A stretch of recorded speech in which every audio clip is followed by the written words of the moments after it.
وقل جاء الحق وزهق الباطل إن الباطل كان زهوقا. نحمده ونستعينه ونستغفره ونعوذ بالله من شرور أنفسنا ومن سيئات أعمالنا. من يهده الله فلا مضل له ومن يضلل فلا هادي له. وأشهد أن لا إله إلا الله وحده لا شريك له وأشهد أن محمدا عبده ورسوله. يا أيها الناس اتقوا ربكم الذي خلقكم من نفس واحدة وخلق منها زوجها وبث منهما رجالا كثيرا ونساء واتقوا الله الذي تساءلون به والأرحام إن الله كان عليكم رقيبا. يا أيها الذين آمنوا اتقوا الله وقولوا قولا سديدا يصلح لكم أعمالكم ويغفر لكم ذنوبكم ومن يطع الله ورسوله فقد فاز فوزا عظيما. أما بعد فإن خير الحديث كتاب الله وخير الهدي هدي محمد صلى الله عليه وسلم وشر الأمور محدثاتها وكل محدثة بدعة وكل بدعة ضلالة وكل ضلالة في النار. محترم کرم بزرگان دین، نوجوانان اسلام، پردہ نشین خواتین اسلام اور دیگر حاضرین جمعہ، آج اس خطبے کا آغاز میں بہت ہی معروف حدیث سے کرنا چاہتا ہوں، جس میں رسول اللہ صلی اللہ علیہ وسلم نے دنیا میں ایک انسان کے لیے 4 سعادت والی چیزیں کیا ہیں اور 4 نحوست والی چیزیں کیا ہیں اس کی وضاحت. رسول اکرم صلی اللہ علیہ وسلم نے فرمایا 4 من السعادہ، 4 ایسی چیزیں ہیں اگر وہ انسان کی زندگی میں آ جائے تو اس کے لیے سعادت ہے، اس کے لیے برکتی کا باعث ہے، اس کے لیے زندگی میں ایک بہت ہی بڑی دولت کا سامان ہے. اور پھر رسول اللہ صلی اللہ علیہ وسلم نے فرمایا پہلی چیز المرأة الصالحہ، ایک نیک عورت، ایک نیک بیوی. والمسکن الواسع، دوسری چیز ایک وسیع گھر، ایک وسیع کشادہ رہنے کے لیے جگہ. والجار الصالح، تیسری چیز ایک نیک اور صالح پڑوسی. اور آخری چیز والمرکب الحنیف، اور ایک اچھی سواری. پھر اس کے بعد رسول اللہ صلی اللہ علیہ وسلم نے فرمایا 4 من الشقاء، اور اسی طرح 4 چیزیں ایسی ہیں جو اس کے لیے نحوست کا باعث بن سکتی ہیں. انسان کی زندگی میں اگر وہ 4 چیزیں آ جائیں تو اس کے لیے نحوست کا باعث بن سکتی ہیں.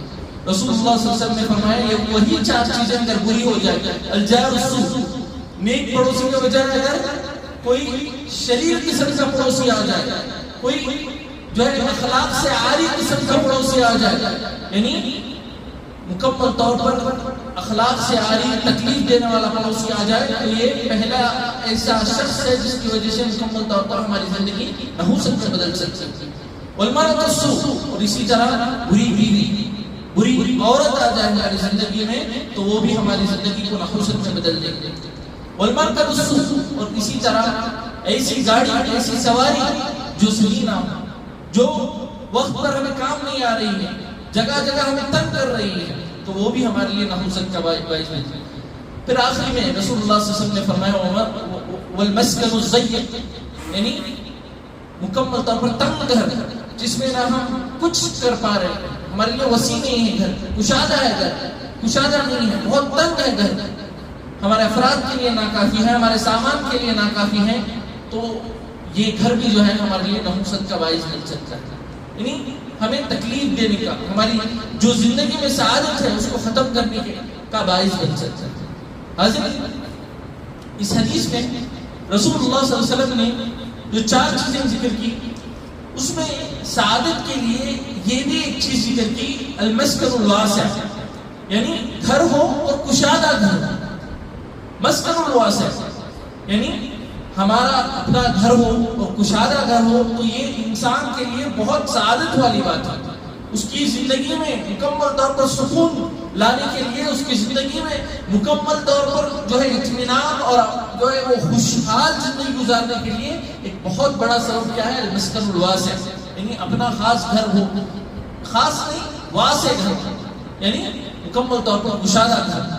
تو وسیع گھر یا اپنا گھر ہونا یہ ہر انسان کی خواہش ہوتی ہے، اور اس سے متعلق لوگ کوشش بھی کرتے ہیں، محنت بھی کرتے ہیں، اور ہر انسان کی زندگی میں کہیں نہ کہیں ایک ذہن میں یہ بات رہتی ہے کہ میں ضرور جو ہے کوشش کروں گا اور میں اپنا ایک گھر جو میرے گھر والوں کے لیے مکمل طور پر کشادہ ہو ویسا بنانے کی کوشش کروں گا۔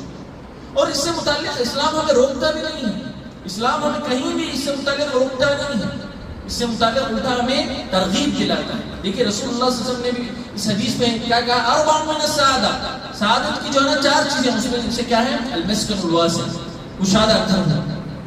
تو اسلام ہمیں آخرت کا سوچتے ہوئے اگر کوئی دنیا سے متعلق سوچ رہا ہے تو اس کی مکمل طور پر ترغیب دلاتا ہے، اسے مستحسن قرار دیتا ہے۔ اگر کوئی جو ہے نا مکمل آخرت کو بھول جائے اور صرف دنیا کی فکر کرے، جنت میں گھر بنانے کی فکر نہیں ہے، صرف دنیا میں گھر بنانے کی فکر ہے، تب جو ہے نا اسلام کہتا ہے وہ چیز بری ہے۔ دیکھیے اسی چیز کو واضح کرتے ہوئے اللہ سبحانہ وتعالی نے سورہ بقرہ میں کیا کہا؟ فَمِنَ النَّاسِ مَن يَقُولُ رَبَّنَا آتِنَا فِي الدُّنْيَا وَمَا لَهُ فِي الْآخِرَةِ مِنْ خَلَاقٍ۔ رسول اللہ صلی اللہ علیہ اللہ سبحانہ وتعالی نے اس آیت میں، سورہ بقرہ کی آیت ہے، اللہ سبحانہ وتعالی نے فرمایا کہ دنیا میں بعض لوگ ایسے ہوں گے جو کہیں گے ربنا آتنا فی الدنیا، اے اللہ مجھے صرف دنیا عطا کر، اور ان کا آخرت میں کوئی حصہ نہیں ہوگا۔ تو یہ لوگ بدترین لوگ ہیں، چاہے مسلمانوں میں سے ہو چاہے غیر مسلمین میں سے ہو، جو بھی ہو بدترین لوگ ہیں۔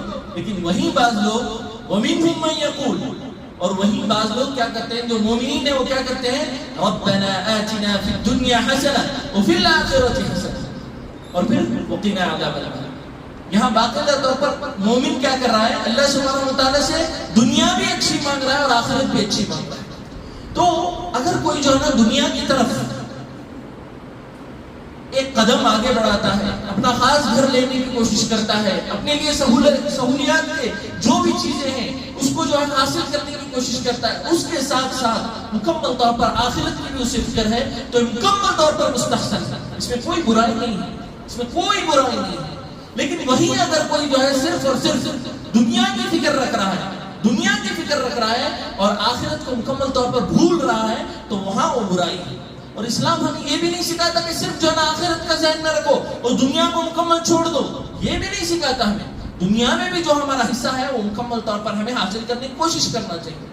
ہمیں جو بھی سعادتیں، جتنی بھی نعمتیں ہیں، ہر نعمت اللہ نے ایک مومن کے لیے بنائی ہے، تو ہر نعمت کو ہمیں حاصل کرنے کی کوشش کرنا چاہیے، اس میں کوئی بری بات نہیں۔ لیکن شرط کیا ہے؟ ہمیں آخرت کو نہیں بھولنا چاہیے، آخرت کو نہیں بھولنا چاہیے۔ آخرت کو بھولے بغیر اگر جو ہے نا کوئی دنیا میں ہر چیز حاصل کرنے کی کوشش کرتا ہے تو اس میں کوئی برائی نہیں۔ بڑے سے بڑا گھر ہو اس کا، اچھی سے اچھی گاڑی ہو، اس کے لیے جو سہولت کی چیزیں ہوں وہ تمام وہ حاصل کر سکتا ہے انشاءاللہ۔ لیکن میرے بھائیوں، اگر بالخصوص گھر کی بات کی جائے تو ہر انسان کی دل میں ضرور خواہش ہوتی ہے کہ وہ اپنا گھر بنائے، وسیع اور کشادہ گھر بنائے، لیکن ہمارے ان خواہشات کو ہمیشہ شریعت کے دائرے میں رکھنا چاہیے، شریعت کے جو باؤنڈریز ہیں اسی کے اندر رکھنا چاہیے۔ آپ تھوڑا جائزہ لیجئے، لوگوں کی خواہشات ہیں اور باقاعدہ اس خواہشات کے مطابق لوگ آج گھر خرید بھی رہے ہیں، لیکن یہاں ایک مسئلہ یہ آتا ہے، کیا وہ لوگ شرعی حدود کا خیال رکھ رہے ہیں اپنا خاص گھر بنانے کے لیے، یا پھر وسیع گھر خریدنے کے لیے کیا شرعی حدود کا خیال رکھ رہے ہیں؟ بالکل نہیں۔ آپ باقاعدہ طور پر اٹھا کر دیکھیے انٹرنیٹ وغیرہ، 90% لوگ جو بھی آج گھر لے رہے ہیں سب جو ہے باقاعدہ طور پر ہوم لون کی طرف جاتے ہیں، اکثریت جو ہے نا ہوم لون کی طرف، اور اس میں بالخصوص اگر مسلمانوں کا ڈاٹا دیکھا جائے تو وہ بھی یہی بتاتا ہے کہ اکثریت جو ہے نا ہوم لون کی طرف جاتی ہے۔ اور جو ہمارے افراد اس میدان میں ہیں وہ تعجب سے بتاتے ہیں کہ ہر کوئی شخص جسے غیر مسلم آ کر پوچھتا ہے کہ یہ پراپرٹی دیکھنے کے بعد میں پراپرٹی لینا چاہتا ہوں تو دوسرا سوال یہ ہوتا ہے کیا اس پر لون ہوگا، کیا مجھے اس پراپرٹی پر آسانی سے لون مل جائے گا. جسے غیر مسلم پوچھتا ہے اسی طرح ایک مسلمان بھی آج پوچھ رہا ہے. دنیا میں گھر بنانے کے چکر میں اتنا جو ہے ہمیں نیچے نہیں گر جانا چاہیے کہ ہم شرعی حدود کو بھول جائیں. شریعت نے جو اتنی خطرناک چیز سود جس کو ہم پر حرام قرار دیا ہے اس کو مکمل طور پر ہم اتنا آسانی سے جو ہے حل کر رہے ہیں، اتنا آسانی سے اسے جو ہے نا قبول کر رہے ہیں کہ آج 90% سے زیادہ لوگ جو ہے نا اس میں ملوث ہیں. اور صرف گھر کی بات نہیں، ہر مسئلے میں جو ہے نا سود، ایک جو چھوٹا سا فون لینے کے لیے جو ہے نا سود لے لیتے ہیں، ایک گاڑی لینے کے لیے سود لے لیتے ہیں.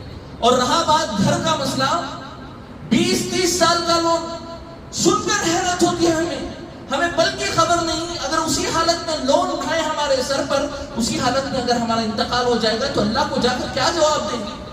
20-30 سال کا لون، عمر ہوتی ہے 25-30 اور اس کے اوپر سے جو ہے نا 20-30 سال کا لون لیتے ہیں. کس ہمت پر؟ اللہ سے جا کر ملنے کی جو ہے نا ڈر نہیں ہے. نعوذ باللہ من ذالک، بہت خطرناک گناہ ہے. میرے بھائیوں، میں آپ لوگوں کو ایک حدیث سناتا ہوں جس سے ہمیں اچھی طرح واضح ہوتا ہے کہ رسول اللہ صلی اللہ علیہ وسلم کس حد تک اس بیماری کو اور اس مرض کو امت مسلمہ سے دور رکھنا چاہتے تھے. یہ سود جو ہے بہت خطرناک چیز ہے. اور میرے بھائیوں، آپ لوگوں کو یہ بات یاد ہونی چاہیے کہ رسول اللہ صلی اللہ علیہ وسلم کوئی جذباتی انسان نہیں کہ آپ صلی اللہ علیہ وسلم جذبات میں آ کر کچھ بھی کہہ رہے ہیں، یا پھر ہمارے اور آپ کی طرح جو ہے نا رسول اللہ صلی اللہ علیہ وسلم بغیر سوچے سمجھے جو ہے نا کچھ بھی کہہ رہے ہیں. بلکہ اللہ سبحانہ و تعالیٰ نے رسول اللہ صلی اللہ علیہ وسلم سے متعلق ایک گواہی دے دی، وَمَا يَنْطِقُ عَنِ الْهَوَىٰ. رسول اللہ صلی اللہ علیہ وسلم اپنی خواہشات سے کچھ چیز نہیں کہتے الا یہ کہ وہی نازل ہو جائے. تو جو بھی رسول اللہ صلی اللہ علیہ وسلم کہتے ہیں وہی کے ذریعے کہتے ہیں. اور دیکھیے آپ سنیے، عبداللہ ابن مسعود رضی اللہ عنہ کی روایت ہے، شیخ البانی نے اس کو صحیح بھی قرار دیا ہے. رسول اللہ صلی اللہ علیہ وسلم نے فرمایا الربا 73 بابا، سود کے 70 پر 3 دروازے ہیں، 70 پر 3 دروازے ہیں. وَأَيْسَرُهَا مِثْلَ أَنْ يَنْكِحَ الرَّجُلُ أُمَّهُ. رسول اللہ صلی اللہ علیہ وسلم نے فرمایا اس کا سب سے نچلا درجہ یہ ہے کہ کوئی جا کر اپنی ماں کے ساتھ زنا کرے. میرے بھائیوں، یہ الفاظ رسول اللہ صلی اللہ علیہ وسلم نے ادا کیے ہیں، رسول اللہ صلی اللہ علیہ وسلم یہ ادا کر رہے ہیں، اپنی امت کے کانوں تک پہنچا رہے ہیں، سمجھا رہے ہیں. ارے بہت خطرناک چیز ہے، اتنی خطرناک کہ اگر آپ جا کر جو ہے نا اپنی ماں کے ساتھ زنا کرو تو اس سے زیادہ خطرناک جو ہے نا یہ سود لینا ہے. اور اس کا سب سے نچلا درجہ ہے، سب سے نچلا درجہ. میرے بھائیوں، کیا ہم اللہ کے اوپر ہمارا ایمان کم ہو گیا ہے؟ کیا اللہ کی رضاقیت پر ہمیں یقین نہیں؟ جس نے ہمیں پیدا کیا، ایک نطفے سے پیدا کیا، کھلایا پلایا، ہماری آخری سانس تک مکمل ہماری ذمہ داری، مکمل ہماری رزق کی ذمہ داری جس رب نے دی ہے، کیا اس کی رضاقیت پر ہمیں ایمان نہیں؟ اور میرے بھائیوں، کوئی ایسا گناہ نہیں ہے جس سے متعلق اللہ سبحانہ و تعالیٰ نے یہ کہا ہو کہ جو گناہ کرے گا اس کے خلاف اللہ اور اس کے رسول جنگ کا اعلان کرتے ہیں. کوئی ایسا گناہ نہیں ہے سوائے سود کی. دیکھیے اللہ سبحانہ و تعالیٰ فرماتا ہے یا ایھا الذین آمنوا اتقوا اللہ وذروا ما بقی من الربا ان کنتم مؤمنین. دیکھیے سبحان اللہ، اللہ سبحانہ و تعالیٰ یہاں فرما رہا ہے کہ اے ایمان والوں، تم اللہ کا تقوی اختیار کرو اور جو کچھ باقی جو سود کا مال ہے آپ کو لینا ہے، سود کا پیسہ آنا ہے، اسے چھوڑ دو اللہ کی خاطر، اسے چھوڑ دو اللہ کی خاطر. ان کنتم مؤمنین، اللہ نے یہاں ایمان کا واسطہ دے کر بتایا. اگر آپ اللہ پر حقیقت میں ایمان رکھتے ہو، آخرت پر حقیقت میں ایمان رکھتے ہو، رسول اللہ صلی اللہ علیہ وسلم کی تعلیمات پر حقیقت میں ایمان رکھتے ہو، تو سود کو جو ہے نا چھوڑ دو. اور پھر اس کے بعد اللہ سبحانہ و تعالیٰ نے فرمایا فَإِن لَمْ تَفْعَلُوا فَأَذَنُوا بِحَرْبٍ مِّنَ اللَّهِ وَرَسُولِهِ. رسول اللہ سبحانہ و تعالیٰ نے فرمایا اگر تم ایسا نہیں کرتے ہو، سود کو تم نہیں چھوڑتے ہو، تو یاد رکھ لو کہ اللہ اور اس کے رسول جو ہے تمہارے خلاف جنگ کا اعلان کرتے ہیں. کوئی چھوٹی چیز نہیں ہے. اللہ کو ہمارے مقابل کھڑا کر ہم جو ہے گھر بنا کر کیسے سکون سے جی سکتے ہیں؟ آپ ایک لمحے کے لیے سوچیں. اللہ اور رسول صلی اللہ علیہ وسلم ہمارے مقابل ہیں, ہمارے خلاف جو ہے جنگ کا اعلان کر دیے ہیں. ہم کچھ بھی لیں, وہ چاہے گھر بنائیں, گاڑی لیں, فون لیں, کچھ بھی لیں, سود کا معاملہ کر کے جو ہے ہم کیسے سکون سے جی سکتے ہیں؟ میرے بھائیوں کوئی چھوٹی چیز نہیں ہے یہ. ہمیں اس وجہ سے مکمل طور پر جو ہے نا ہر طرح کے سود سے اجتناب کرنا چاہیے. ہر طرح کے سود سے, چاہے وہ چھوٹے سے چھوٹا سود ہو, چاہے وہ بڑے سے بڑا. 1 روپیہ اگر سود کا ہے تو ہم مکمل طور پر اسے اجتناب کریں گے. کوئی چھوٹی موٹی چیز نہیں ہے. اور اسی طرح میرے بھائیوں, اگر کوئی حقیقت میں اپنا خاص گھر بنانا چاہتا ہے, حقیقت میں کوئی چاہتا ہے کہ وہ دنیا کی سعادتیں بھی حاصل کرے اور آخرت کی سعادتیں بھی حاصل کرے, دنیا میں بھی اس کا خاص گھر رہے اور آخرت میں بھی اس کا خاص گھر رہے, تو آج کے اس خطبے میں 4 ایسے اسباب بتاؤں گا جس کے ذریعے ہم انشاءاللہ یہ حاصل کر سکتے ہیں. حاضرین, سب سے پہلا سبب جس کے ذریعے ہم دنیا کی سعادتیں, دنیا میں ہمارا ایک خاص مقام, جو بھی ہماری خواہشات ہیں وہ حاصل کر سکتے ہیں, وہ ہے اللہ سبحانہ و تعالیٰ پر توکل. اللہ سبحانہ و تعالیٰ کی رزاقیت, اللہ جو رزاق ہے, اللہ جو رازق ہے, اس پر مکمل طور پر ہمیں یقین ہونا چاہیے. مکمل طور پر یقین. ایسا نہیں کہ ہم ہمارے جاب پر یقین ہے, یا پھر جو ہے جہاں سے ہمارا بزنس ہے وہاں یقین ہے. نہیں, یہ سب ظاہری اسباب چھوڑ دیں, صرف اور صرف اللہ پر یقین رکھیں. اللہ پر مکمل طور پر یقین ہو. اللہ سبحانہ و تعالیٰ نے سورہ طلاق میں کیا فرمایا؟ وَمَن يَتَوَكَّلَ اللَّهُ فَهُوَ حَسْبُهُ. جو اللہ سبحانہ و تعالیٰ پر مکمل طور پر یقین رکھے گا, اللہ سبحانہ و تعالیٰ اس کے لیے کافی ہو جائے گا. اس کا مطلب کیا ہے؟ یعنی ہمیں لون وغیرہ لینے کی ضرورت نہیں پڑے گی, اللہ ہی ہمارے لیے کافی ہو جائے گا. چاہے وہ کتنا ہی بڑا کیوں گھر ہو, چاہے کتنا ہی وسیع کیوں گھر ہو. میرے بھائیوں, ایک اور عجیب معاملہ لوگوں سے سننے کو ملتا ہے کہ جو ہے نا شیخ, اس دور میں لوگ کے بغیر کیسے گھر لے سکتے ہیں؟ باقاعدہ طور پر فتویٰ سوال آتا ہے لوگوں کا, شیخ اس دور میں ہمیں گھر لینا ہے, کیا ہم لون لے سکتے ہیں آج کل کی مجبوریاں وغیرہ میں؟ سوال مکمل طور پر قید کے ساتھ. نعوذ باللہ من ذالک, ہرگز نہیں. تمام انبیاء کی زندگیاں اٹھا کر دیکھ لیجئے, مکمل طور پر اللہ کا تقویٰ بھی انہوں نے اختیار کیا, کبھی انہوں نے سود کی طرف دیکھا نہیں. سب کے اپنے اپنے گھر تھے. رسول اللہ صلی اللہ علیہ وسلم کے 9 گھر تھے. تمام صحابہ کی زندگیاں اٹھا کر دیکھ لیجئے, سب کے اپنے اپنے گھر تھے. جب اس دور میں ممکن ہے تو آج بھی ممکن ہے. حالات بدلنے سے کوئی چیز جو ہے ہم اپنے حساب سے حلال و حرام نہیں کر لے سکتے. اپنے حساب سے اتنا بڑا گناہ ہم جو ہے اتنے ہلکے میں نہیں لے سکتے. تو ہمیں مکمل طور پر اللہ پر توکل کرنا چاہیے. اگر اللہ پر توکل کریں گے تو اللہ کا یہ وعدہ ہے کہ آپ لوگوں کے لیے اللہ کافی ہو جائے گا. بس آپ جو ہے اتنا طے کر لیجئے کہ میں جو ہے حرام کی طرف نہیں جاؤں گا, اور مکمل میرا وعدہ جو ہے نا, میرا توکل جو ہے اللہ سبحانہ و تعالیٰ پر ہے. تو دیکھیں پھر آپ کے لیے رزق کے دروازے اور آسانیاں کیسے کھلتے ہیں, آپ تعجب کریں گے. اللہ سبحانہ و تعالیٰ کا وعدہ وہ سچ ہو کر رہے گا.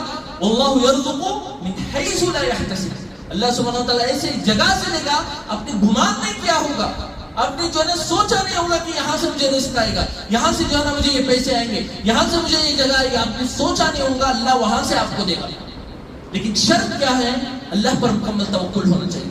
اگر اللہ پر توکل چھوڑ کر جو ہے نا ہم ظاہری اسباب پر جو ہے توکل کریں گے, ظاہری اسباب کو اصل مان لیں گے, تو یاد رکھ لیجئے اللہ ظاہری اسباب کے حوالے کر دے گا. اللہ آپ اور ہم کو مکمل طور پر اپنے ذمے سے ہٹا دے گا اور مکمل طور پر دنیا کے حوالے کر دے گا.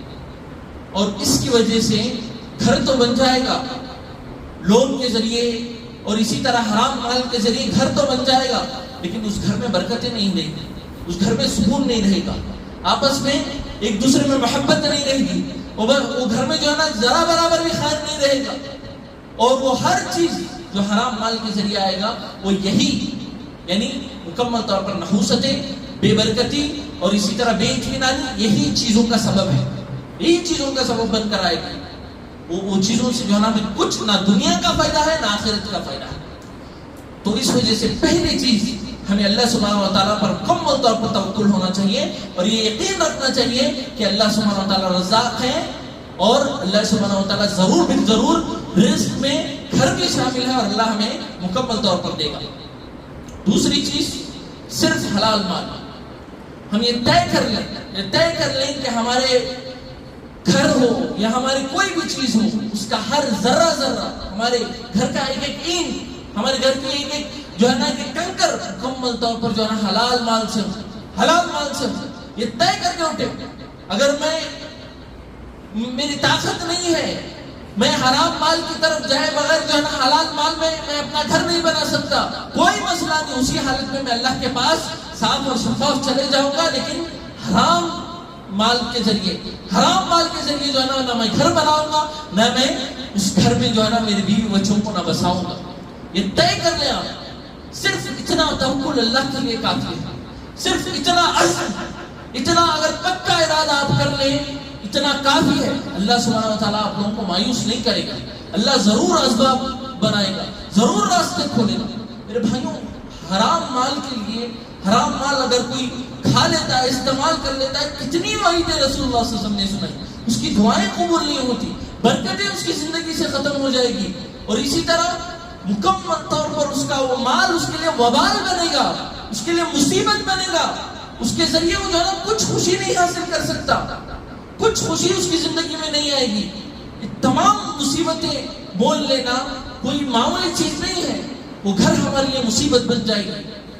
تو اس وجہ سے ہم یہ طے کر لیں, جیسے کعبۃ اللہ بناتے وقت جیسے کفار مکہ نے جو قریش تھے انہوں نے طے کر لیا تھا کہ ہمارا صرف اور صرف حلال مال ہی اس میں لگے. ان کے پاس پیسے نہیں تھے کعبۃ اللہ مکمل طور پر بنانے کے لیے, ان کے پاس پیسے نہیں تھے, بس جو ہے نا ایک حصہ انہیں مکمل طور پر چھوڑنا پڑا. آج جو حتیم کا حصہ ہے وہ بھی کعبۃ اللہ کا حصہ ہے. ہم نے اس سے پہلے سیرت کے جو ہے نا ایک جز میں پڑھا تھا وہ کہ جو حتیم کا جو حصہ ہے, حتیم کا جو حصہ وہ بھی کعبۃ اللہ میں شامل ہے, لیکن ان کے پاس حلال پیسے نہیں تھے, اس وجہ سے وہ نہیں بنا پائے. اور جتنا ان کے پاس پیسے اتنا کعبۃ اللہ بنا کر چھوڑ دیا. اسی طرح آپ لوگ بھی عزم کریں, اگر میرے پاس صرف جگہ لینے کے پیسے ہیں میں جگہ لوں گا, پھر 5-6 سال کے بعد اگر 1 فلور بنانے کے پیسے ہیں میں 1 فلور بناؤں گا, پھر اس کے بعد جب اللہ دے گا 2 فلور بناؤں گا, اس کے بعد جیسے مجھے دے گا اللہ میں مکمل طور پر آگے بڑھتا جاؤں گا, لیکن حرام مال کو میں نہیں چھوں گا. بس یہ عزم کر لینا ہے, انشاءاللہ آپ کے لیے اللہ سبحانہ و تعالیٰ دروازے کھولنے کا مکمل طور پر اعلان کر دے گا. اور اسی طرح تیسرا اہم مسئلہ شکر گزاری بہت اہم چیز ہے. جس حالت میں اب ہم ہیں اس حالت پر اللہ سبحانہ و تعالیٰ کا شکر ادا کرنا, اس حالت پر مکمل طور پر اطمینان کا اظہار کرنا, یہ بے حد اہم چیز ہے. رسول اللہ صلی اللہ علیہ وسلم کا اصول سکھاتے ہیں شکر گزاری کے لیے, کیا ہے؟ انظروا الی من هو اسفل منکم, دیکھو جو آپ سے نیچے ہیں ان لوگوں کو جن کے پاس گھر نہیں ہے. گھر تو چھوڑیے, آپ سڑکوں پر دیکھتے ہیں ان کے پاس چادر تو نہیں ہے, اس ٹھنڈی کے ماحول میں ان کے پاس چادر تک نہیں ہے. ہمارے پاس الحمدللہ اللہ نے گھر دیا ہے. شکایتیں کرتے ہوئے, روتے ہوئے, مکمل طور پر سب کو اپنا دکڑا سناتے ہوئے کہ جو ہے نا ہمارے گھر میں بہت تکلیف ہے, یہ مسئلہ ہے, وہ مسئلہ ہے, ایسا اگر رہے گا تو اللہ سبحانہ و تعالیٰ جو برکتوں کے دروازے ہیں اور اسی طرح جو رزق کے دروازے ہیں وہ پہلے ہی بند کر دے گا. شکر گزاری سے کام لینا چاہتے ہیں. رسول اللہ صلی اللہ علیہ وسلم کی سیرت اٹھا کر دیکھیے, آپ صلی اللہ علیہ وسلم سجدہ کرنے کے لیے آپ کو جگہ نہیں ہے, آپ کے گھر میں آپ کو سجدہ کرنے کے لیے جگہ نہیں ہے, اور عائشہ رضی اللہ عنہا کو پیر لمبے کر کے سونے کی جگہ نہیں ہے. سب سے جو ہے اعلیٰ مخلوق اللہ سبحانہ و تعالیٰ کی سب سے قریبی مخلوق, آج ہم یہاں کھڑے ہو کر یہ بات بتانے کی ہماری حیثیت نہیں ہے. رسول اللہ صلی اللہ علیہ وسلم جو سب سے مقرب انسان اللہ کے, آپ جو ہے مکمل طور پر سردار ہیں, اتنے بڑے وقت کے حاکم ہونے کے باوجود آپ کے پاس جب سجدہ کرنا ہوتا تو آپ عائشہ رضی اللہ عنہ کو اشارہ کرتے تھے تاکہ وہ پیر مکمل طور پر سمیٹ لے, پھر سجدہ کرتے. پھر جیسے رسول اللہ صلی اللہ علیہ وسلم اٹھے تو جو ہے عائشہ رضی اللہ عنہ مکمل طور پر پیر لمبے کرتے. اتنا مختصر تھا, اس کے باوجود بھی کبھی جو ہے نا ان کی زبانوں سے شکایتیں نہیں ہیں, کبھی ان کی زبانوں سے شکایتیں نہیں. اور میں آپ لوگوں کو یہ بتا دوں، ایسا نہیں کہ جو ہے نا وہ ان کے پاس جو ہے نا جذبات نہیں تھے، ان کے پاس جو ہے نا کچھ بھی احساسات نہیں تھے، ایسا نہیں، وہ بھی ہماری طرح انسان تھے. ہم بڑی آسانی سے کہہ دیتے ہیں کہ ان کا دور الگ تھا، ہمارا دور الگ تھا. وہ بھی ہماری طرح انسان تھے، لیکن انہیں جو ہے نا مکمل اللہ پر توکل تھا، انہیں مکمل طور پر اللہ پر توکل تھا. اور ایسا نہیں کہ جو ہے نا مکمل شروع دن سے غریبی کی زندگی گزار رہے تھے. تمام کی تمام جو ہے آپ صلی اللہ علیہ وسلم کی بیویاں سرداروں کی بیٹیاں، ابو بکر کی کوئی بیٹی، خدیجہ رضی اللہ عنہ دیکھیے خود اتنی مالدار، اور اسی طرح جو ہے نا جلیل رضی اللہ عنہ دیکھیے سردار کی بیٹی، صفیہ رضی اللہ عنہ دیکھیے وہ بھی بڑے خاندان کی بیٹی. تمام بڑے بڑے خاندانوں کی بیٹیاں آ کر جو ہے نا اتنے مختصر گھروں میں جو ہے مکمل اطمینان سے زندگی گزاری، کبھی زبانوں پر شکایت نہیں. اور یہ اللہ کا وعدہ سچ ہو کر رہے گا اگر ہم ہمارے جو اب حالات ہیں اس پر شکر گزاری کریں گے. ان شکرتم لازیدنکم، اللہ اور دے گا. اگر ہمارے پاس 1 بیڈ روم کا گھر ہے، اگر شکر گزاری کریں گے 2 دے گا، اسی طرح 3 بھی دے گا، اور اسی طرح انشاءاللہ ہمیں خاص بھی عطا کرے گا. لیکن شرط کیا ہے؟ شکر گزاری ہماری زبانوں پر ہونا چاہیے. اور آخری چیز دعا مانگنا چاہیے، دعا مانگنا چاہیے. اللہ کی جو رزاقیت ہے، اللہ کی جو مالداری ہے، اس کو دیکھ کر دعا مانگے. اپنے جیبوں کی طرف نہیں، آپ کی تنخواہ کو دیکھ کر نہیں، آپ کی کمائی کو دیکھ کر نہیں. اللہ کی رزاقیت، اللہ نے کیا فرمایا؟ واللہ غنی وانتم الفقراء. اللہ سبحانہ و تعالیٰ نے فرمایا کہ اللہ غنی ہے، اللہ بہت مالدار ہے، ہم لوگ فقیر ہیں، ہم لوگ محتاج ہیں اور مسکین ہیں. رسول اللہ صلی اللہ علیہ وسلم نے یہاں تک فرمایا انہ من لم یسأل اللہ یغضب علیہ، جو اللہ سے نہیں مانگتا اس پر اللہ غصہ ہوتا ہے. تو اللہ سے مانگے، خوب امید سے مانگے. اور یہ یاد رکھ لیجئے کہ اپنا خاص گھر بنانے کے لیے جو ہے ہمیں اللہ کو ناراض کرنے کی ضرورت نہیں ہے. ہمیں خاص گھر بنانے کے لیے اللہ سے جنگ بول لینے کی ضرورت نہیں ہے. بس اللہ کا تقویٰ اگر اختیار کر لیں گے تو ہمارے لیے تمام چیزیں آسان ہو جائیں گی. اللہ سبحانہ وتعالیٰ نے کیا فرمایا؟ وَمَن يَتَّقِ اللَّهَ يَجْعَلْ لَهُ مَخْرَجًا. جو اللہ کا تقویٰ اختیار کریں گے اللہ سبحانہ وتعالیٰ کہیں سے اسے جو ہے نا راستے نکالے گا، اس کے لیے جو ہے نا اسباب پیدا کرے گا. بس شرط کیا ہے؟ ہمیں مکمل طور پر اللہ کے بندے بن کر گزارنا چاہیے. اللہ کے بندے بن کر اللہ کے اصول سے میں نہیں ہٹوں گا، یہ ارادہ اگر کر لیں اللہ سبحانہ وتعالیٰ ضرور بالضرور ہر معاملے میں ہر مرحلے میں آپ کے لیے آسانی کرے گا.